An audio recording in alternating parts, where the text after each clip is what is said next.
Steve Koppel grew up in Cincinnati, but his father, Werner, was born in Germany in the years leading up to the Holocaust. We know we lost our family. We know he was the only one to survive. Werner Koppel was part of a youth group sent to Auschwitz when he was a teenager. He was in what's called Auschwitz III, which was Buna-Monowitz, which was a slave labor camp. And my father was in that slave labor camp for 22 months.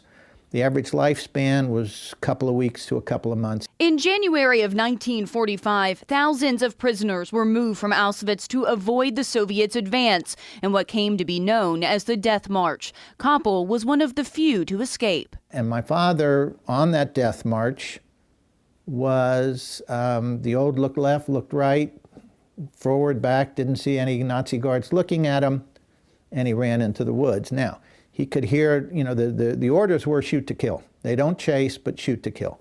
He could hear the bullets hitting the trees, the thump, the whole thing. Koppel moved to the U.S., settling in Cincinnati with his wife and son, where he built a life and family until his death in 2016. His story is featured at the Holocaust and Humanities Center. He never would focus on the nightmares. He would never focus on the pain, the suffering he saw.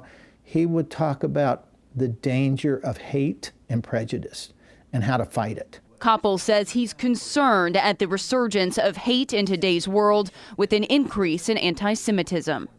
We have not learned the lessons from the Holocaust. As recent as it was 75 years ago, we have not learned what the dangers are. Koppel says an attack on one religion is an attack on all religions. Though he was not an eyewitness to the Holocaust, he saw what it did to his parents, and he says that's why he continues to share their stories. Molly Lair, WLWT News 5.